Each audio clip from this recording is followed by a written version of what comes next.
Para responder a esta pregunta tenemos que tener unas nociones generales de lo que son las malformaciones más comunes del sistema nervioso central. Para eso tenemos que saber una cosa muy importante, que es cómo se originan los huesos del cráneo y de la columna cervical. Del mesénquima que tiene el feto se origina el hueso. Hay dos formas de generarse este hueso. La primera es la osificación encondral. Para esto, el mesénquima pasa por cartílago y después se forma el hueso. La osificación membranosa es directa. Del mesénquima directamente se forma el hueso. ¿Por qué nos interesa esto? Pues porque en el cráneo se origina dos partes muy diferenciadas, que es la base y la bóveda. La bóveda se origina mediante osificación membranosa y la base del cráneo por osificación encondral. Asimismo, la columna cervical tiene también este tipo de formación encondral. Si hay una alteración de la osificación encondral, vamos a encontrarnos una serie de patologías que están muy relacionadas y que solo afectan a la base del cráneo y a la columna cervical. Aquí encontramos desde el Kippel-Feil, que es una unión de las vértebras cervicales, con ausencia de movilidad entre ellas, platisbasia, que es una alteración de la angulación de la base craneal, el Arnold-Chiari, que es la formación de una fosa posterior más pequeña de lo normal, que da lugar a la herniación de las amígdalas cerebelosas o de parte del cerebelo, según la gravedad, y otro tipo de patologías relacionadas.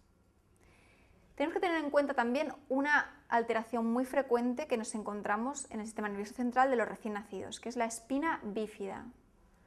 Esta es una alteración de la fusión del tubo neural que puede dar lugar a diversos grados de gravedad, desde grados asintomáticos como la espina bífida oculta, que se descubre al hacer una radiografía lumbar o cervical o a cualquier nivel por otra patología, en lo cual nos encontramos que la apófisis espinosa no está bien formada o está ausente, a una espina bífida muy grave que da lugar a síntomas neurológicos muy importantes como paraplegia y retención urinaria en bebés, y luego diversos grados intermedios. Nos interesa sobre todo la patología grave, es decir, la espina bífida que da lugar a un mielomeningocele, es decir, se salen las raíces neurales y la meninge por fuera de la piel, o el meningocele, que es una salida de la meninge, generando una tumoración en la espalda. Esta patología es muy grave porque, aparte de todas las alteraciones neurológicas que puedan producir, se produce una meningitis en las primeras horas de la vida, por lo tanto es una urgencia neuroquirúrgica. Hay que intervenirlo de forma urgente. Otro tipo de alteraciones que nos podemos encontrar en un recién nacido o en un bebé lactante son las craneosinostosis. Cuando nacemos, los huesos craneales no están unidos, de hecho tenemos las fontanelas abiertas y las suturas no están fusionadas.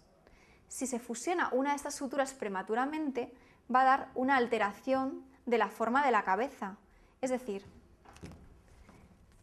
si tenemos el cráneo de esta forma, en un bebé, lo que ha pasado es que la sutura sagital se ha unido prematuramente, con lo cual el paciente, en nuestro caso nuestro bebé, no puede tener un crecimiento cefálico a lo ancho, sino simplemente a lo largo, con lo cual da una forma de cabeza anteroposterior